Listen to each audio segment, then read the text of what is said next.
Welcome to the Untold Tales audio anthologies. Written by Dr. Jeffrey A. Robinson and narrated by Melissa Del Toro Schaffner.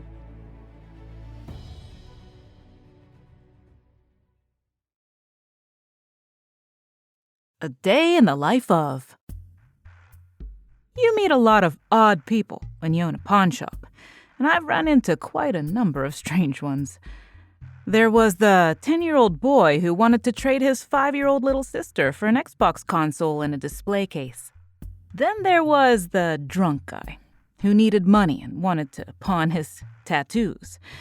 He even took off his shirt to show them to me, but I looked at them closely and shook my head, explaining that most of them were gang-related and most people wouldn't be allowed to wear them.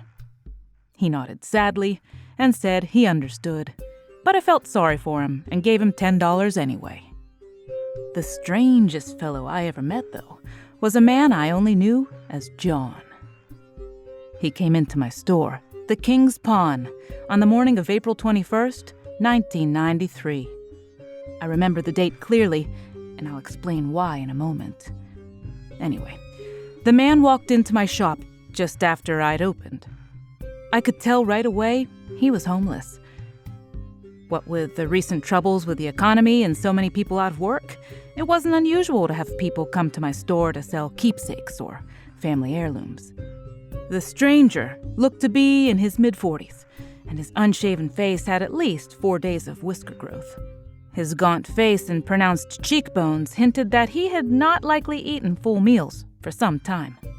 Contributing to his homeless appearance was the fact that he carried a backpack with a blanket bedroll and old army boots. His clothes looked like they had been purchased at an army surplus store, though they were clean and only lightly worn, but they were wrinkled, as if he had slept in them multiple times. Upon entering, the man looked around, wide-eyed at the variety of things that I had on display. Then, catching my eyes, he smiled slightly and came over to the counter where I was sitting. He asked if he could sell some old coins. The man spoke with a strange accent, with a European cadence that hinted at possible origins in the Middle East. It was just a wild guess based in part on his olive-toned skin. I nodded yes and tilted my head, waiting to see what he had to offer. Taking off his backpack, he dug down into it and pulled out a carefully folded cloth. Unwrapping it, he showed me 7 silver coins.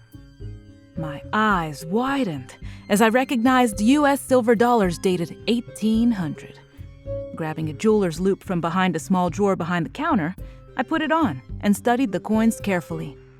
They were in mint condition and appeared to be uncirculated. Pausing, I went over to my desk and pulled out a thick coin catalog to look up their value. 6 of them were rare draped bust heraldic silver dollars that were worth $2,000 or more on the current market.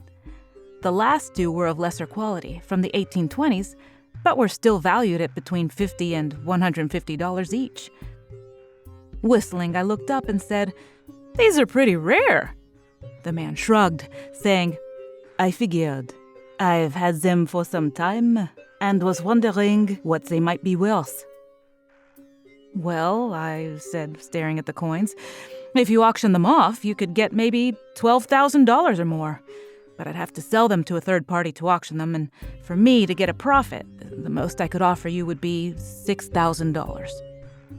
The man grinned and said, "That's a lot of money. I'll take it." "Okay, but it'll take me a second. I don't keep that much money here at the cash register. I need to go open the safe." "That's okay," said the man.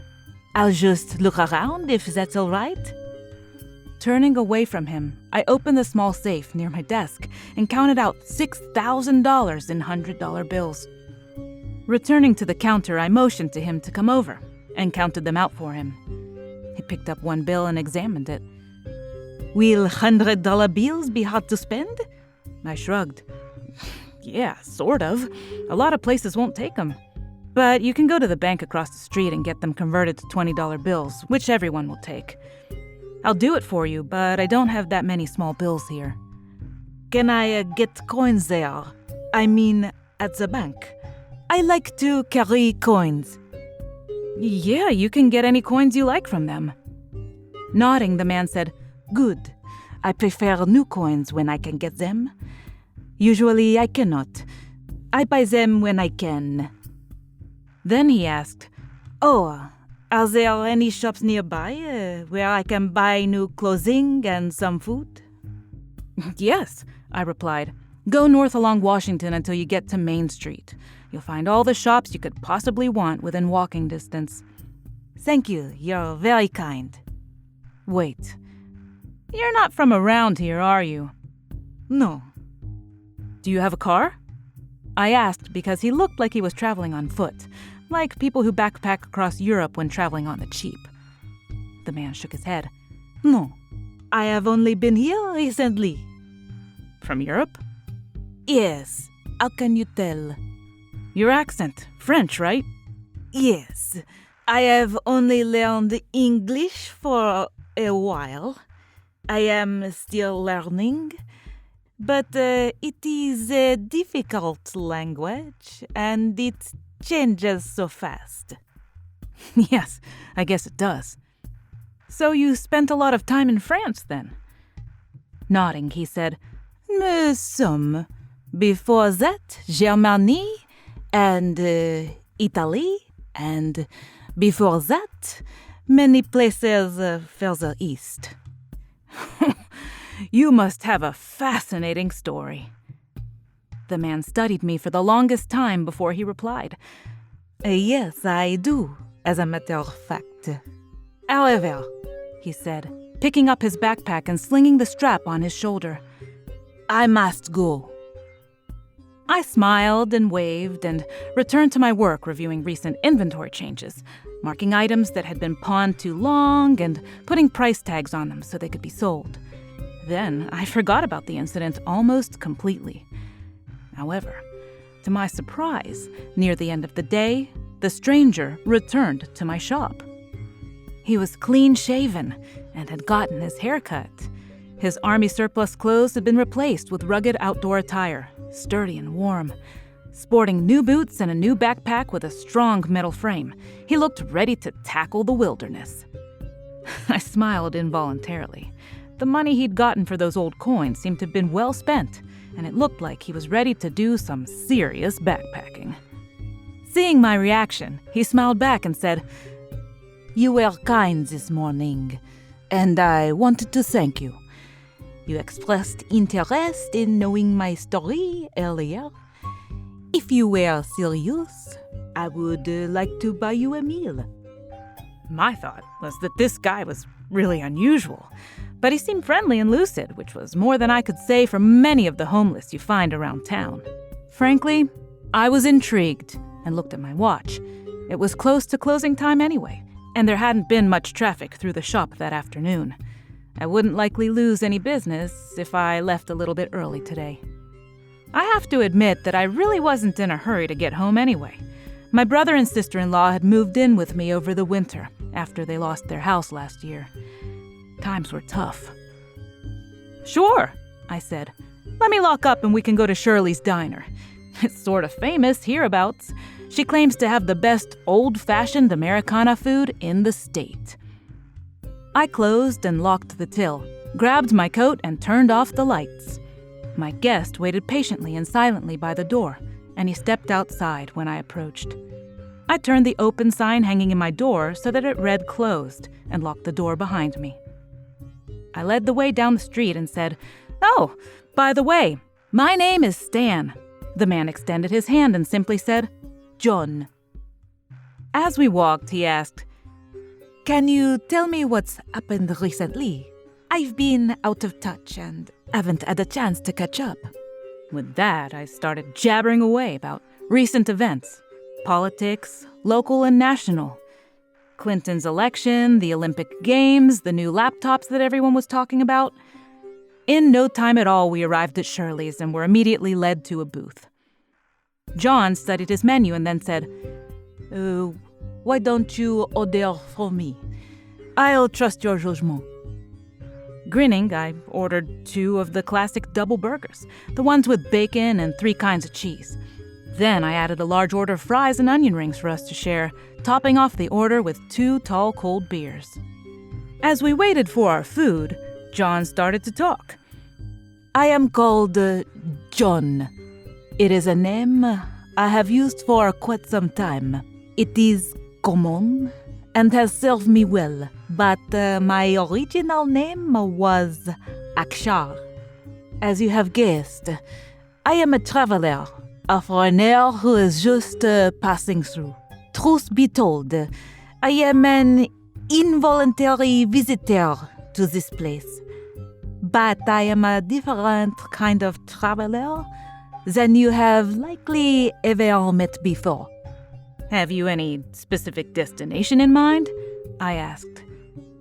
Yes and no.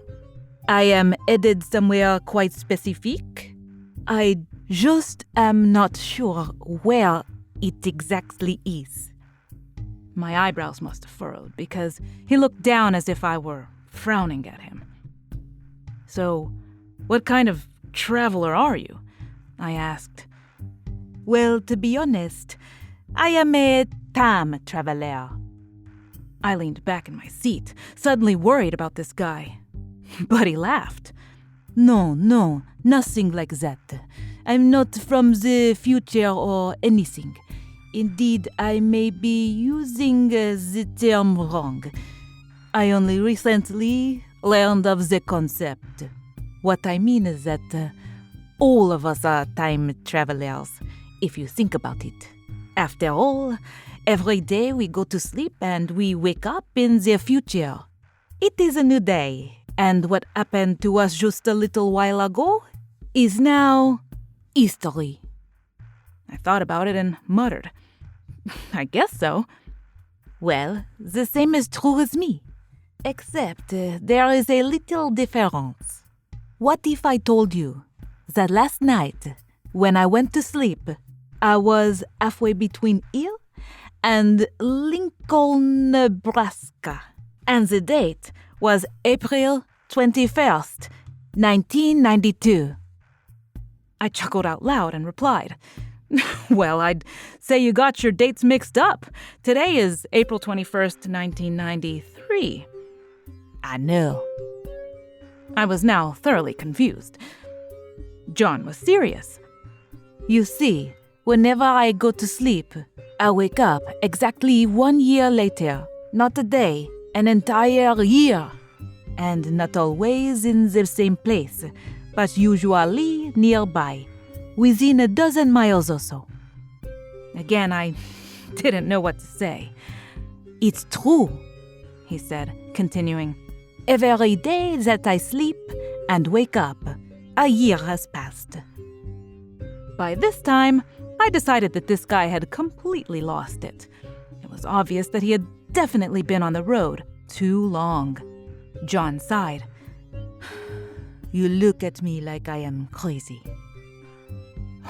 Well, I said casually, what you're saying is impossible. I just figure that you're confused. I wish I were. I cannot explain it. Okay, then. Can you prove it? Do you have anything that would give credence to your story? John thought for a moment and then leaned over and opened the top of his pack. Reaching deep into the bag, he pulled out several folded newspapers and placed them on the table in front of him.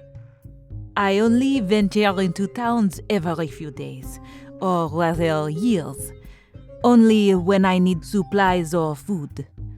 But when I do, I buy things to read to help me catch up on what happened while I was gone. If I don't try to keep up, I can make really bad mistakes. I looked at the papers he had placed on the table and looked at them more closely. The first was the Lincoln Journal-Star, dated April 21st, 1989, 4 years ago. The next was the Kansas City Star with a date of April 21st, 1982. The third was from Wichita, Kansas, and bore a date of April 21st, 1975. I unfolded them and scanned them to see if they were real. They certainly appeared so.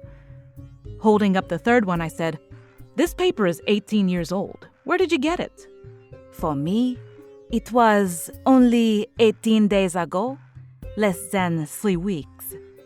I keep these because after I visit a city, I go out into the country and avoid people.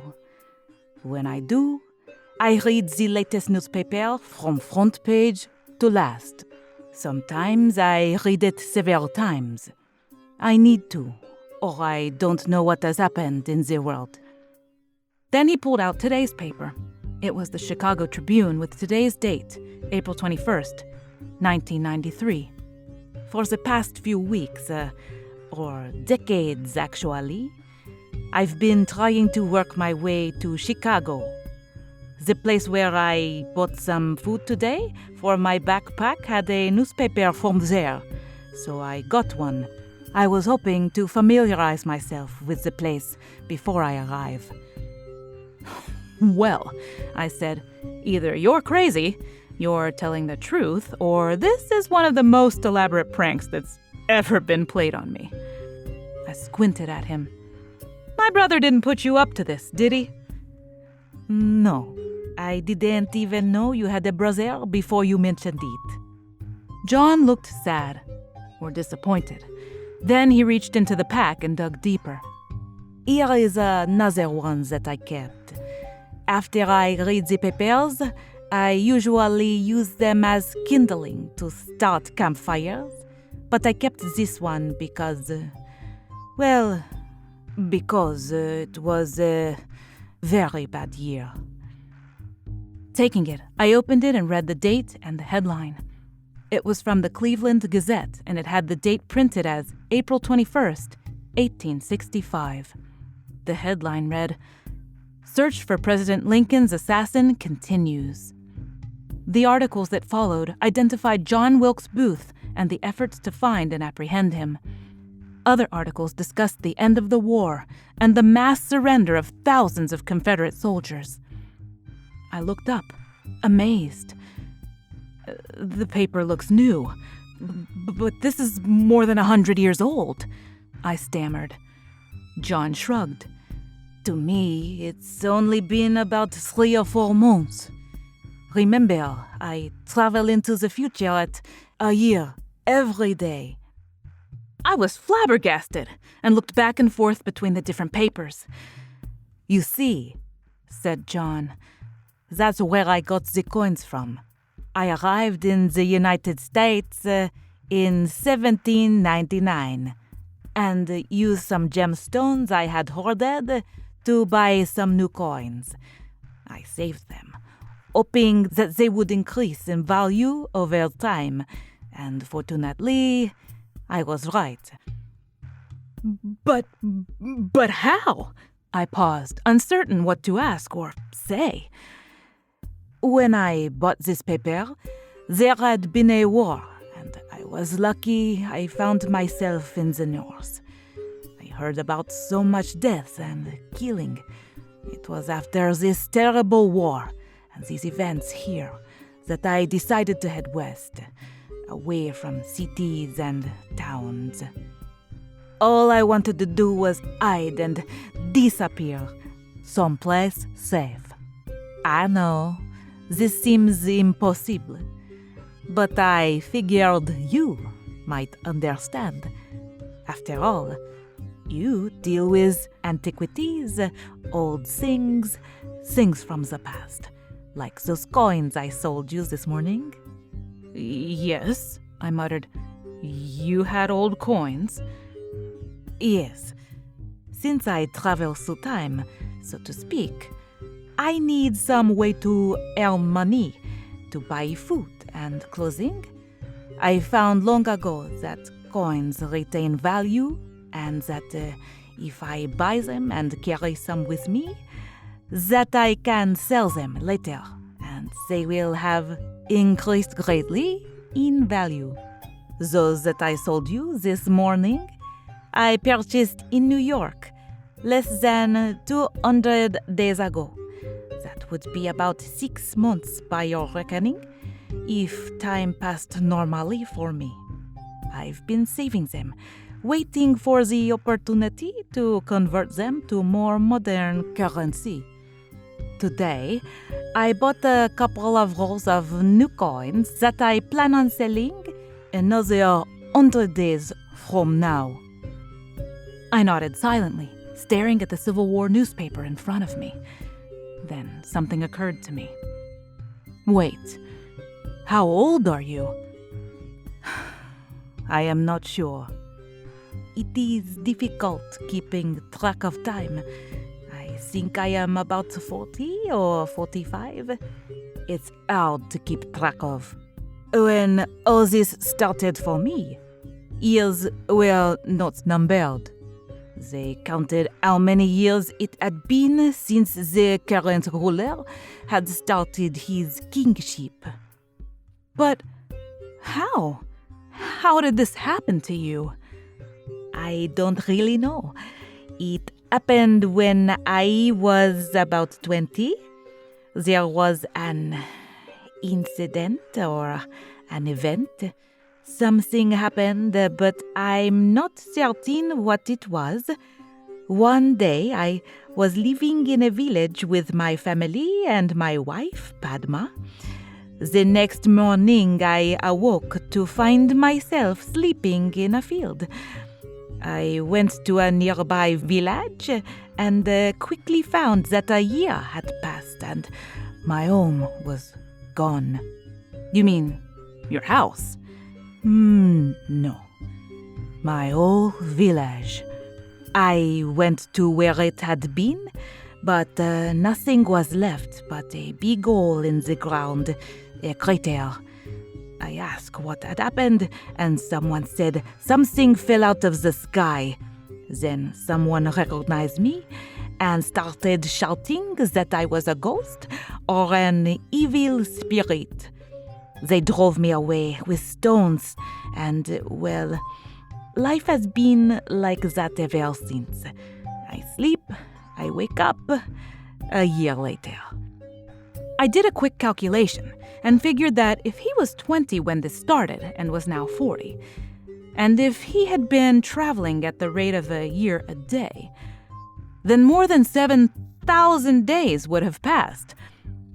You mean you've been living like this? I mean, you were born more than 7,000 years ago? John nodded. I guess that's about right. I stopped talking for a while and realized that I was talking to the man, as if this were really possible. This is insane, I thought. That evening passed quickly. We sat in that diner until dinner was long over. He told me stories about how he had survived and how hard it was to learn new languages and how staying away from wars was the hardest thing about staying alive. He mentioned about being a vagabond in Roman times and during the Dark Ages. Do you know where you're from? Not really. Back then there were no maps. Even by the 18th century, the maps that existed weren't very accurate. I went to a library early in this century to try and find out. But the nearest I can figure is that I came from somewhere in northern India, near the mountains. Later, I asked him how he got to America from Europe, and he exclaimed, "Oh, that is a real story. It was 1789, and I had to leave England. There was a famine in Europe, and a war was brewing in France. All foreigners were being arrested and jailed. So I booked passage on a boat to the Americas." But it would take you more than one day to cross the ocean. Wouldn't you have disappeared and found yourself in the ocean a year later? I figured I had no choice, and I was ready to die anyway. So while I was on the ship, I tried to stay awake as long as I could. I remember fighting off sleep for 5 days and nights before I passed out. But when I awoke, I was on dry land in the Americas, though 10 years had passed instead of just one. Since then, I've been stuck here in the States. I can't travel commercially. I have no papers, no identification, no birth certificate or passport. But I'm alive, and grateful for that. John talked about his adventures and the strange people he had met. Some of his stories topped my best ones. He explained that he once told a scientist in England about his plight, and the man had explained that his annual travels followed the sun's sidereal cycle, and he would only appear when the Earth and the sun aligned properly, and pointed at a specific star. "Do you think that's true?" I asked. John shrugged. "Who knows? But after that, he read the bumps on my head and told me that he could cure me by sublimating my fifth lumbar vertebrae." "Did you let him try?" John grinned and said, "I told him that I'd sleep on it." I laughed so hard that I sprayed beer out of my mouth.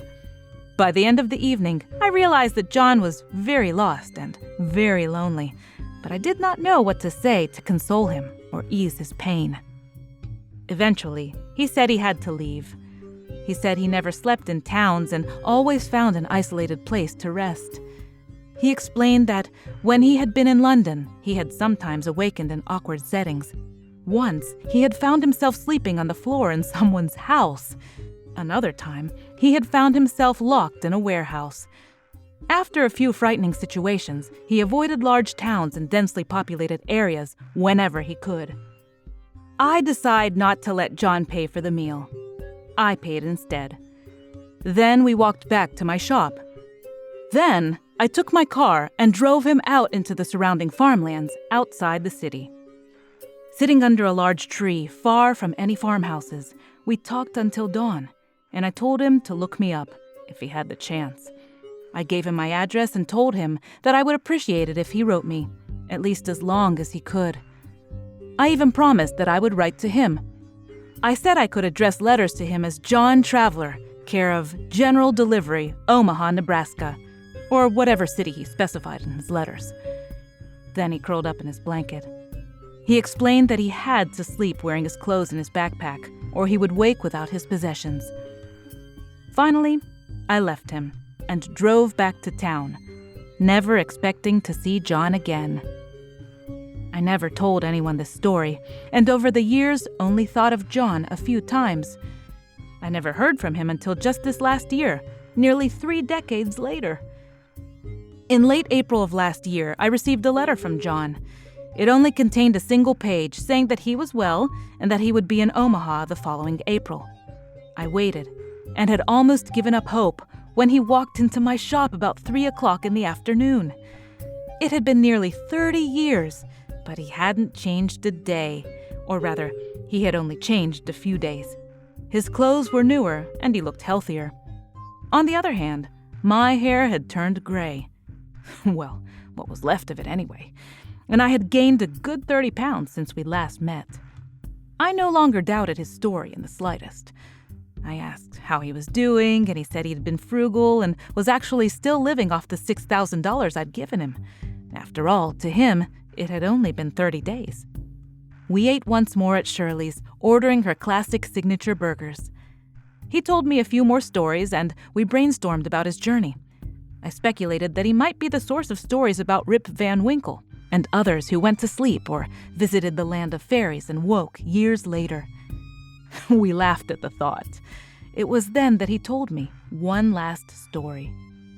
"Is something I did not mention last time. You see, when I sleep and a year passes, I dream. But the dream is almost always the same. It is because of these dreams that I know where I am going and I know when I will arrive. It has taken me many years, my kind of years, to understand them. In my dream, there is a man, a tall man, in white and silver garb. He speaks to me, but I don't understand him. I don't know his language yet. But he continues to try to tell me something. Recently, he held up a sign. It a the number on it, and I think it is when I will arrive at my destination. The year is 3144. I don't know anything more than that, but sometimes I get a glimpse of a massive city of metal and glass with towers that stretch far higher than the clouds. I think that's where I am going. Again, at the end of the evening, we said our farewells, but I gave him 2 presents that I had prepared in the year since I'd received his letter announcing his arrival this day. One was a government-issued ID identifying him as John Traveler. I had taken a picture from the security cameras at my shop and used it as the photo. I had someone with connections who managed to make the card for him. I promised him that it would be good enough to fool the authorities. The other was a prepaid debit card with another $6,000 on it. I explained to John that it would be easier and safer to use than cash and would probably be good for at least a decade. I told him that the PIN was 1993, the year we had met. I would have given him more if I could, but that was all I could manage. Then he left. He wouldn't let me drive him. Instead, he took an Uber out to the country. I've never heard from him since. So, that's the story of the strangest person who ever entered my shop. And I'm publishing it here as a message to someone in the future. I'm submitting this story as science fiction, of course, and hope the right people will find it and read it someday. In any case, this is a message to someone in the 32nd century. Hopefully, some scientist who won't even be born for another 1,000 years will find it and understand what's happened. John is coming. Please find some way to catch him. Know that he is on his way and that he is depending on you to save him. Anyway, that's all. You don't have to believe any of this. It's far too strange for anyone to take seriously, but who knows? We're all just time travelers after all.